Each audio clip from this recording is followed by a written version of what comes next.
Hozir biz Ohangaron davlat o'rmon xo'jaligi 16-nazorat hududi Lashkarak bo'limidamiz.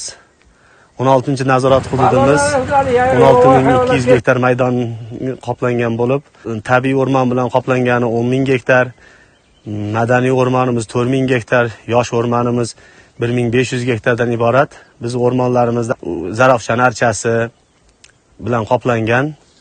Madaniy o'rmonlarimiz yong'oqzor, olmazor, na'matakzorlarimiz, bodomzorlarimizdan iborat.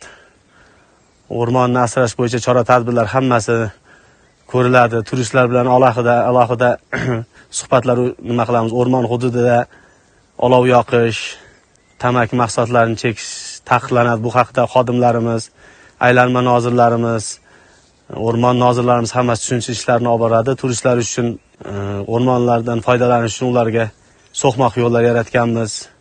Yong'in xavfsizligi yo'llari, yong'in xavfsizligi anshlaklari nima qilingan, yovvoyi hayvonlar haqida ogohlantirganmiz. Taqiqlangan hududlar, chegara hududlariga yaqinlashmaydi. Bundan tashqari o'rmonlarimizda giyoh o'tlar yig'amiz, dala choy, tog' rayhoni, shuna o'tlarni yig'ib, dorivor nimalarga ham o'z hissalarimizni qo'shamiz. Hozir sanab o'tgan o'rmonlarimizdan Zarafshon archasi uzoq yillik 500, 600, 700 yillik archalarimiz bor. Biz ularga alohida parvarishlar qilamiz. Biotexnik tadbirlar o'tkazamiz. Kasalliklarga qarshi chora-tadbirlar hammasini o'tkazamiz. Men Menglibayev O'tkir Abdusalomovich, Ohangaron davlat o'rmon xo'jaligi 16-nazorat hududi Lashkarak bo'limi katta noziriman.